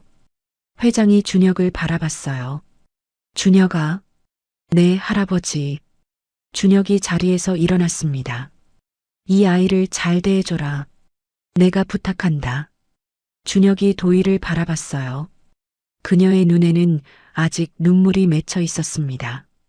하지만 피하지 않았죠. 똑바로 준혁을 바라봤어요. 알겠습니다, 할아버지. 준혁이 고개를 끄덕였습니다. 가족 모임이 끝난 뒤 도희는 정원에 혼자 서 있었어요. 밤하늘에 별이 빛나고 있었습니다. 차가운 바람이 볼을 스쳤죠. 도희는 코트깃을 여미며 생각에 잠겼어요. 이게 꿈인가? 믿기지 않았습니다. 1년 전 비 오던 날 그냥 지나칠 수도 있었어요. 피곤했고 바빴고 자기 일도 벅찼으니까요. 하지만 그때 멈춰섰습니다. 쓰러진 노인을 그냥 두고 갈 수 없었어요. 그게 여기까지 이어질 줄은. 발소리가 들렸어요. 준혁이 다가오고 있었습니다. 손에 따뜻한 음료 2잔을 들고 있었죠. 추워요? 조금요. 이거 마셔요. 코코아예요. 준혁이 종이컵을 건넸습니다. 도희가 받아들었어요. 따뜻한 온기가 손에 전해졌죠. 고마워요. 들어갈래요? 아니요. 잠깐만 더 있을게요. 정리가 안 돼서. 준혁이 도희 옆에 섰습니다. 함께 밤하늘을 올려다봤죠. 놀랐죠? 네. 솔직히 아직도 믿기지 않아요. 저도요. 준혁이 웃었어요. 할아버지가 왜 그렇게 이 면접에 집착하셨는지 이제 알겠어요. 1년 동안 도희 씨를 찾으셨다니. 저도 처음 알았어요. 도희는 아무 말 없이 하늘을 바라봤습니다. 부담스러워요? 준혁이 조심스럽게 물었어요. 솔직히요? 네. 부담스럽기도 하고 무섭기도 해요. 도희가 솔직하게 말했습니다. 저는 그냥 당연한 일을 했을 뿐인데 이렇게까지 되니까 제가 이런 대우를 받을 자격이 있는 건지 모르겠어요. 자격이요? 네. 저는 아무것도 가진 게 없잖아요. 학력도 없고 배경도 없고 돈도 없고 서아 씨 말대로 그냥 아무것도 없는 사람이에요. 도희의 목소리가 작아졌어요. 이런 제가 이 자리에 있어도 되는 건지. 준혁이 도희를 바라봤습니다. 도희 씨, 네. 할아버지가 왜 도희 씨를 찾았는지 알아요? 도희가 고개를 갸웃했어요. 학력이 좋아서도 아니고 집안이 좋아서도 아니에요. 그냥 사람이니까요. 준혁의 목소리가 진지했습니다. 아무것도 바라지 않고 베푸는 사람. 그게 얼마나 귀한 건지 아세요? 저도 32년 살면서 그런 사람 많이 못 봤어요. 대부분은 뭔가를 바라고 행동하거든요. 도희는 아무 말도 할 수 없었어요. 자격이 없다고 생각하지 마세요. 도희 씨가 가진 게 가장 중요한 거예요. 학력이나 돈 같은 건 나중에 얼마든지 생길 수 있어요. 하지만 마음은 바꿀 수 없잖아요. 준혁이 미소를 지었습니다. 저는 도희 씨가 여기 있어서 다행이에요. 도희의 눈에 다시 눈물이 고였어요. 태어나서 처음으로 이런 말을 들었습니다. 누군가 자신을 있는 그대로 인정해주는 느낌. 그게 이렇게 따뜻한 건지 몰랐죠. 고마워요. 도희가 작게 말했습니다. 뭐가요? 그냥요. 그 말 해줘서. 준혁이 웃었어요. 앞으로 더 많이 해줄게요. 익숙해지세요. 차가운 바람이 불었습니다. 하지만 도희의 마음은 따뜻했어요. 손에 든 코코아에서 김이 모락모락 피어올랐죠. 며칠 뒤 도희에게 다시 연락이 왔어요. 이번에도 회장의 비서였습니다. 회장님께서 개인적으로 뵙고 싶다고 하셨습니다. 내일 오후 3시 회장님 자택으로 와주시기 바랍니다. 도희는 전화를 끊고 고개를 갸웃했어요. 또 무슨 일이지? 가족 모임에서 이미 모든 게 밝혀진 줄 알았습니다. 회장이 자신을 찾은 이유, 며느리 면접의 진짜 목적. 다 알게 됐잖아요. 더할 이야기가 있을까요? 도희는 창밖을 바라봤어요. 회색빛 하늘이 펼쳐져 있었습니다. 겨울이 다가오고 있었죠. 일단 가보자. 거절할 이유가 없었어요. 도희는 다음날 회장 자택을 다시 찾았습니다. 회장 자택의 서재. 도희는 문 앞에서 잠시 망설였어요. 심장이 두근거렸습니다. 왠지 모를 불안감이 밀려왔죠. 깊은 숨을 내쉬고 노크를 했어요. 들어오게. 낮은 목소리가 들렸습니다.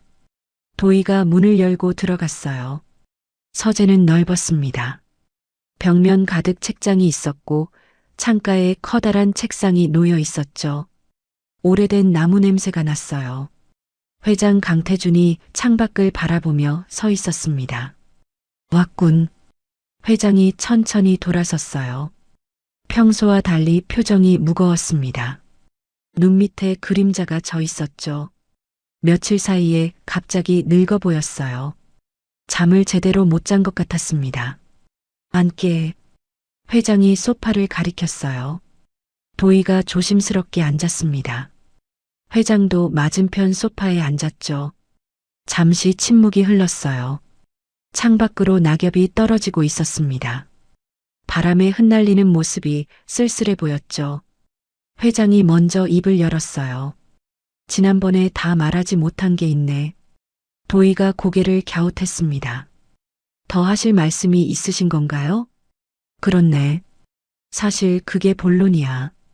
회장의 목소리가 떨렸어요. 도희는 처음으로 이 노인이 불안해하는 모습을 봤습니다. 75살의 재벌 회장이 자신 앞에서 긴장하고 있었죠. 지난번에 내가 말했지. 평생 후회하는 일이 있다고. 네, 기억해요. 오늘은 그 이야기를 하려고 부른 거야. 회장이 옆에 있던 서류 봉투를 집어들었습니다. 오래된 봉투였어요. 색이 바래 있었죠. 모서리가 달아 있었습니다. 회장의 손이 살짝 떨렸어요. 이걸 보기 전에 먼저 물어볼 게 있네. 네, 말씀하세요. 자네 어머니에 대해 뭘 알고 있나? 도희는 순간 숨이 멎었어요. 어머니? 예상치 못한 질문이었습니다. 심장이 쿵 내려앉았죠. 저는 어머니 얼굴도 몰라요. 도희의 목소리가 작아졌습니다. 고아원에 맡겨졌을 때 아기였거든요. 원장님 말씀으로는 어머니가 저를 낳고 얼마 안 돼서 병으로 돌아가셨다고 들었어요. 도희의 목소리가 떨렸어요. 평생 묻어두었던 상처였습니다. 누구에게도 말하지 않았던 이야기였죠.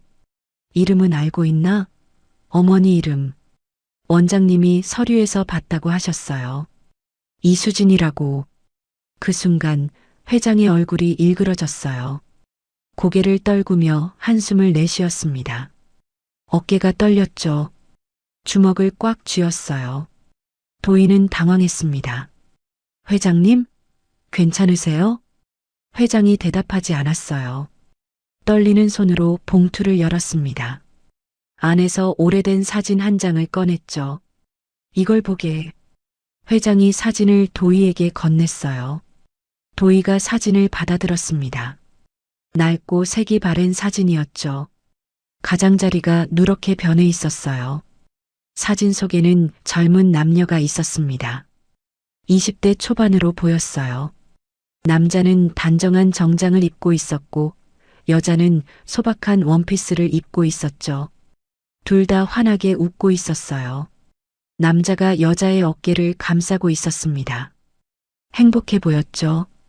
도희는 사진 속 여자를 보는 순간 심장이 멎는 것 같았어요. 이 얼굴, 거울에서 보던 얼굴이었습니다. 눈, 코, 입. 자신과 너무 닮았어요. 쌍둥이처럼 닮았습니다.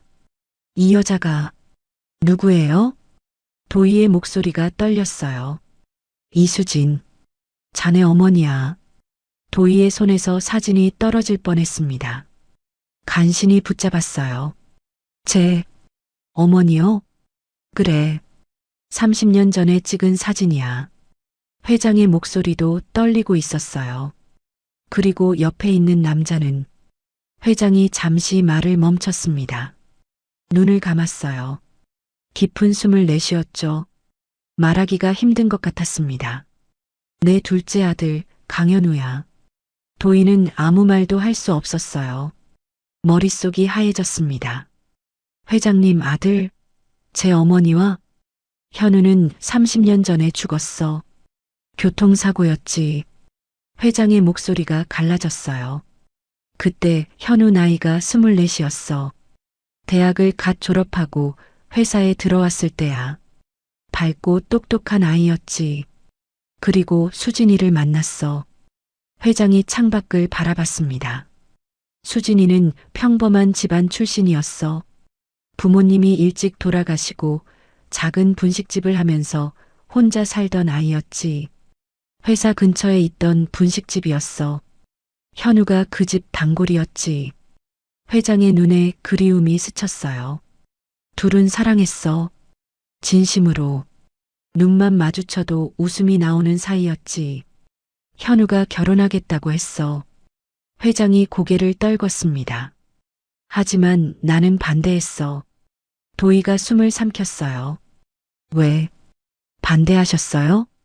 이유가 뭐겠나? 집안이 안 맞는다고 생각했지. 회장의 목소리에 후회가 묻어났어요. 대성그룹 후계자가 분식집 아가씨와 결혼한다?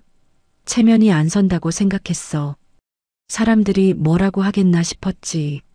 사업에도 영향이 있을 거라고. 회장이 주먹을 쥐었습니다. 내가 얼마나 어리석었는지. 그때는 몰랐어. 사람이 얼마나 소중한 건지. 조건이나 체면보다 마음이 중요하다는 걸. 회장이 다시 도희를 바라봤어요. 나는 수진이를 내쫓았어. 현우한테도 그랬지. 그 여자와 헤어지지 않으면 상속에서 제외하겠다고. 집안에서 쫓아내겠다고. 도희의 눈에 눈물이 고였어요. 현우는 그래도 포기하지 않았어. 상속 안 받아도 좋다고 수진이와 함께 살겠다고 했지. 돈이 뭐가 중요하냐고. 사랑하는 사람이랑 사는 게 전부라고. 그리고 수진이를 데리러 갔어. 회장의 목소리가 갈라졌습니다. 그날 밤이었어. 비가 쏟아지고 있었지. 현우가 수진이를 만나러 가다가 트럭이랑 부딪혔어. 그 자리에서 죽었지. 도희는 아무 말도 할 수 없었어요. 눈물이 볼을 타고 흘러내렸습니다. 현우가 죽고 나서야 알았어. 수진이가 임신 중이었다는 걸. 현우의 아이를 가지고 있었어. 회장의 손이 떨렸어요.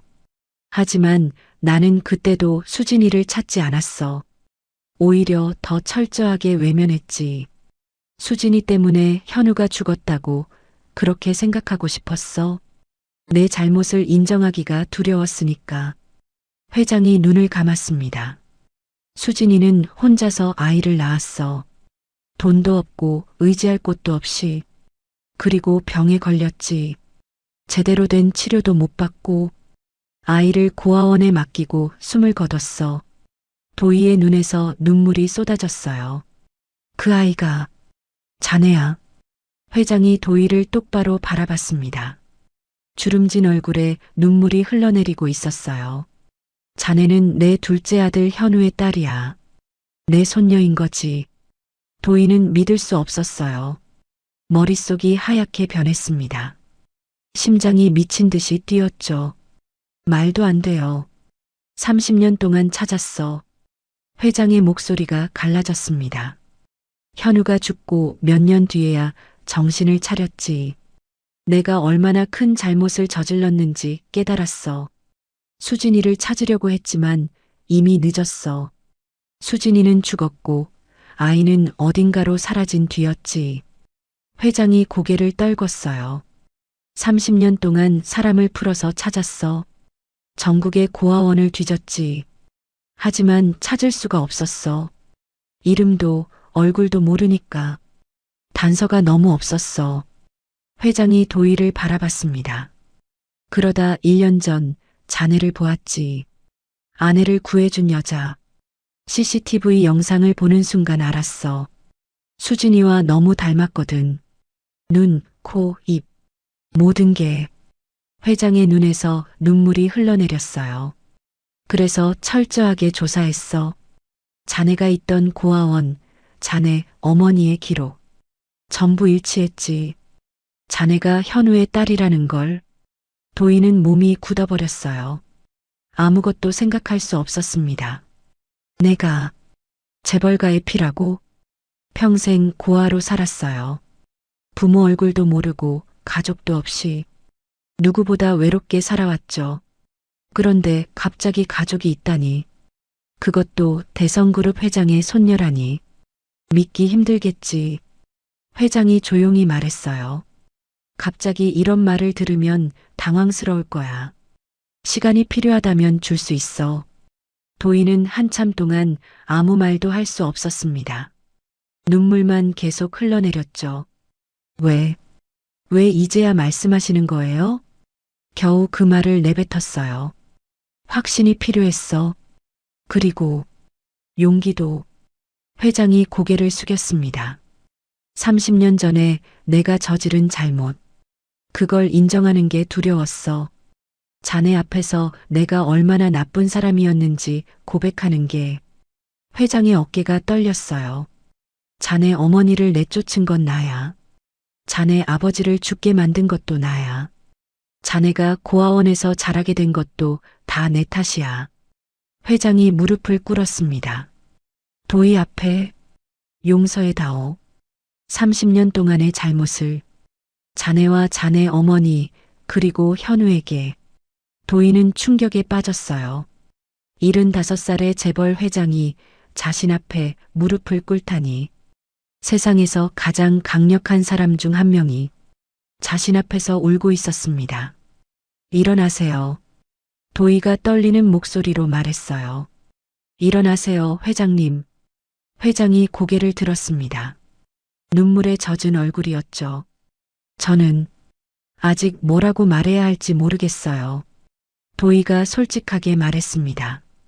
너무 갑작스러워서.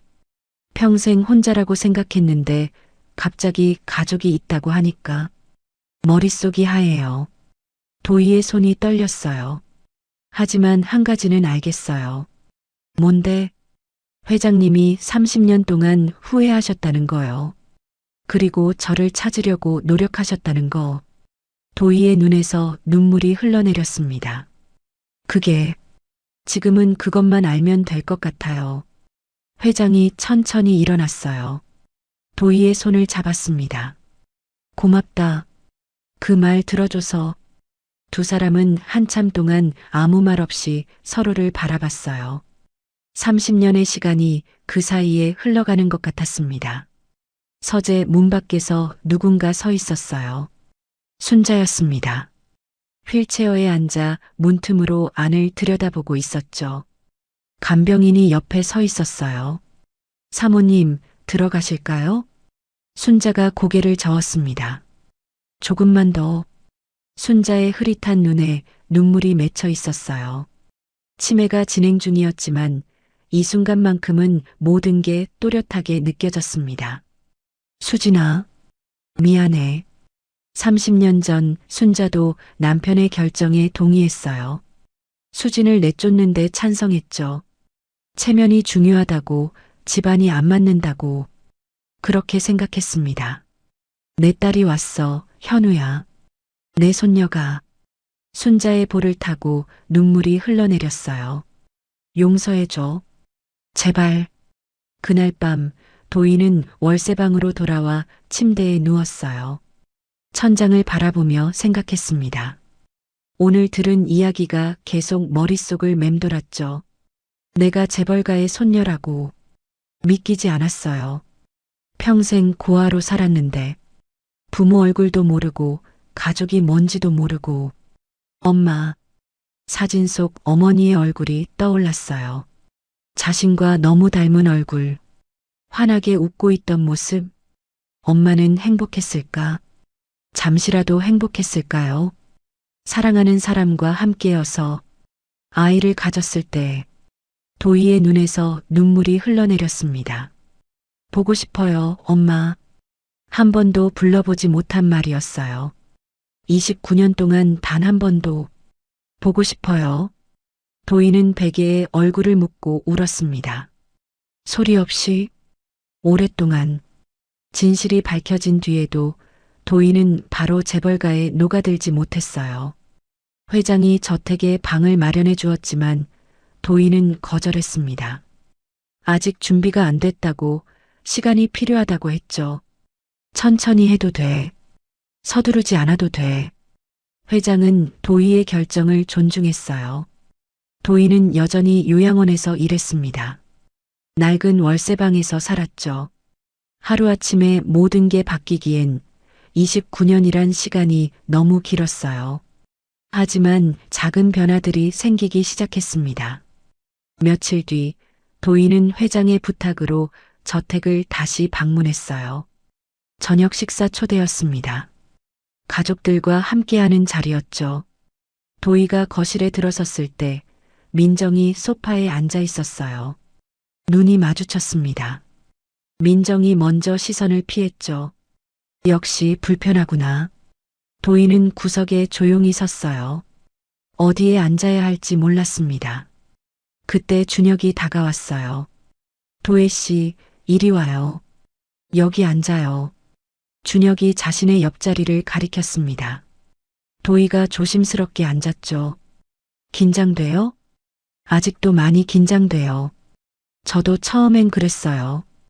이 집 분위기가 좀 무거우니까. 준혁이 웃었어요. 근데 익숙해지면 괜찮아요. 천천히 적응하면 돼요. 도희는 고개를 끄덕였습니다. 준혁의 배려가 고마웠어요. 저녁 식사가 시작됐습니다. 회장이 상석에 앉았고 순자는 휠체어에 앉아 옆에 있었죠. 민정은 맞은편에, 준혁과 도희는 나란히 앉았어요. 식탁 위에는 푸짐한 음식이 차려져 있었습니다. 도희가 평생 본 적 없는 요리들이었죠. 많이 먹어라. 회장이 도희를 바라보며 말했어요. 네, 감사합니다. 도희가 고개를 숙였습니다. 식사 내내 어색한 침묵이 흘렀어요. 민정은 거의 말을 하지 않았습니다. 도희도 마찬가지였죠. 그때 순자가 손을 뻗었어요. 도희의 손을 잡았습니다. 밥, 많이 먹어. 흐릿한 눈동자였지만 따뜻함이 느껴졌어요. 네, 할머니. 도희가 작게 대답했습니다. 할머니라는 말이 어색했어요. 하지만 순자는 환하게 웃었죠. 식사가 끝난 뒤 도희는 저택을 둘러보다가 한방 앞에서 멈췄어요. 문이 살짝 열려 있었습니다.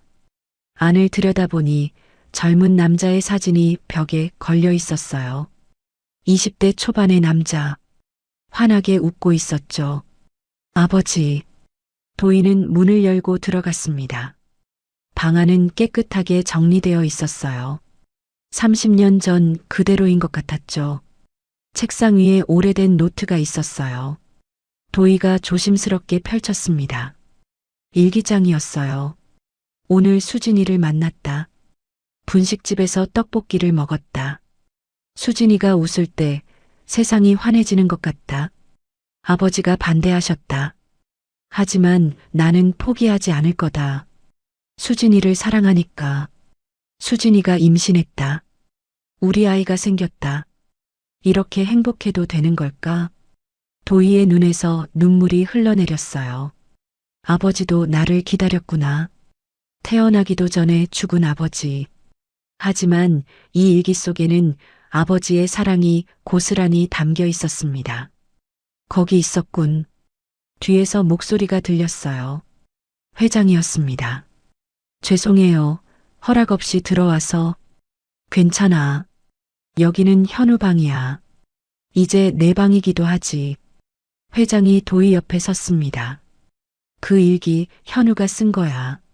수진이를 만나고 나서부터 쓰기 시작했지. 읽어봤어요. 아버지가 저를 기다렸더라고요. 도희의 목소리가 떨렸어요. 그래. 현우는 내가 태어나길 정말 기다렸어. 좋은 아버지가 되고 싶다고 했지. 회장이 사진을 바라봤습니다. 내가 막지 않았으면 현우는 좋은 아버지가 됐을 거야.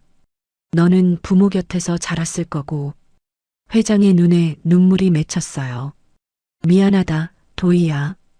도희는 대답하지 않았습니다. 대신 회장의 손을 잡았어요. 주름진 손이 떨리고 있었죠. 회장님, 응, 저 엄마 무덤에 가고 싶어요. 회장이 고개를 끄덕였습니다. 내일 함께 가자. 다음 날 아침 회장과 도희는 함께 묘지를 찾았어요. 서울 외곽의 작은 공원묘지였습니다. 회장이 몇 년 전에 수진의 무덤을 찾아 이장했다고 했죠. 작은 비석 앞에 섰습니다. 이수진이라는 이름이 새겨져 있었어요. 도희는 무릎을 꿇었습니다.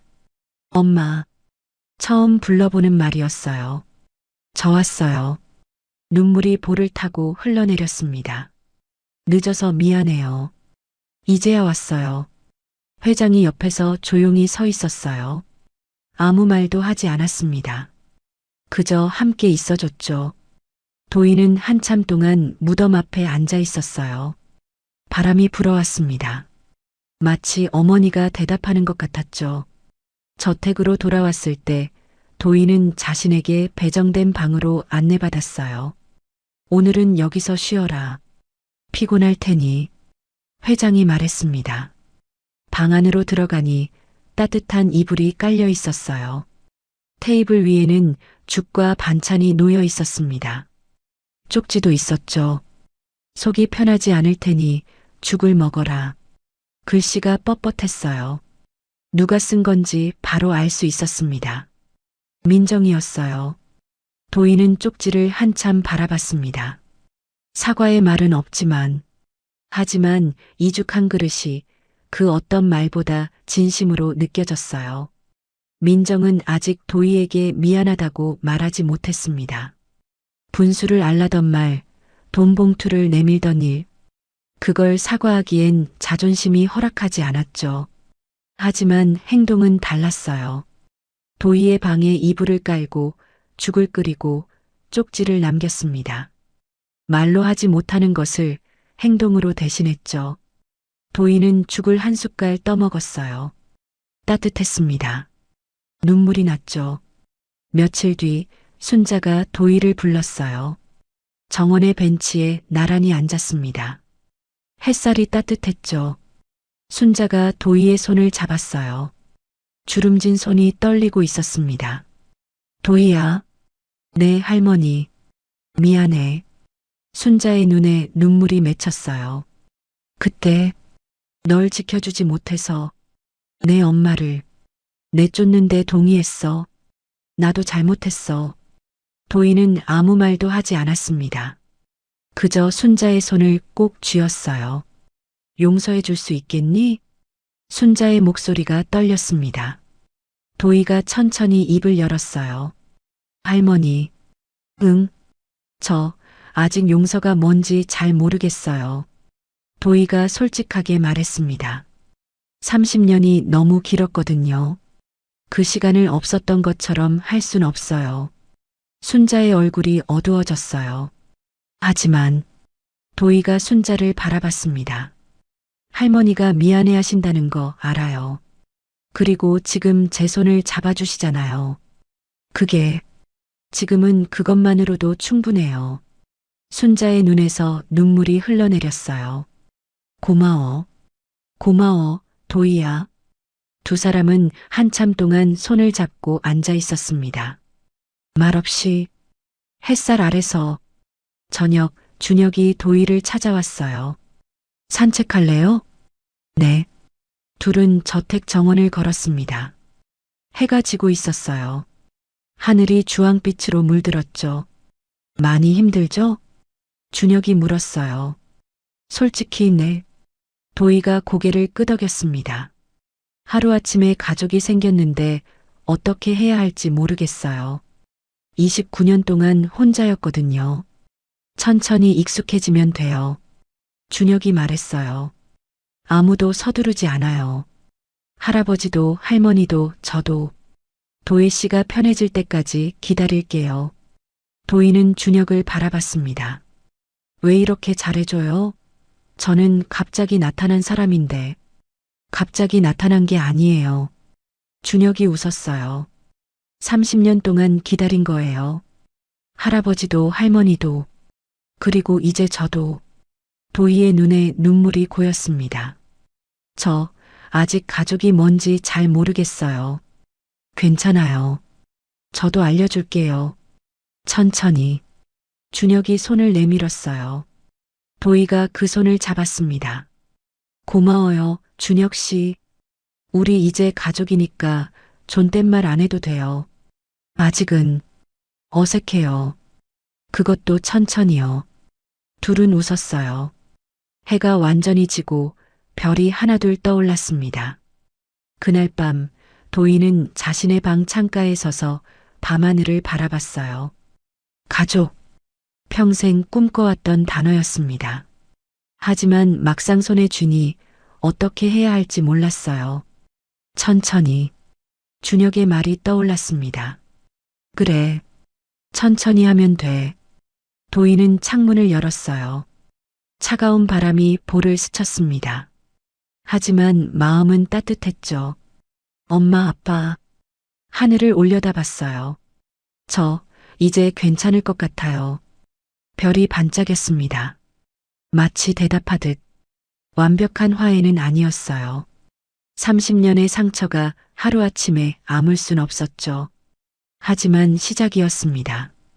행동으로 증명되는 사랑, 말없이 건네는 따뜻함, 그것들이 조금씩 도희의 마음을 녹이고 있었어요. 처음으로 도희는 가족의 의미를 느끼기 시작했습니다. 오늘 이야기 어떠셨나요? 허름한 옷차림으로 면접장에 들어섰던 한 여인. 모두에게 비웃음을 받았지만 그녀는 묵묵히 자신의 자리를 지켰어요. 1년 전 비 오는 시장 골목에서 쓰러진 노인을 그냥 지나칠 수도 있었습니다. 피곤했고 바빴고 자기 일도 벅찼으니까요. 하지만 도희는 멈춰 섰어요. 아무것도 바라지 않고 그저 사람이니까. 그 작은 선택 하나가 30년간 잃어버렸던 가족을 찾아주었습니다. 여러분은 어떠셨나요? 혹시 아무도 모르게 베푼 선행이 있으신가요? 아니면 누군가에게 받은 따뜻한 손길이 떠오르시나요? 댓글로 여러분의 이야기를 들려주세요. 오늘 이야기가 마음에 드셨다면 구독과 좋아요, 그리고 알림 설정까지 부탁드려요.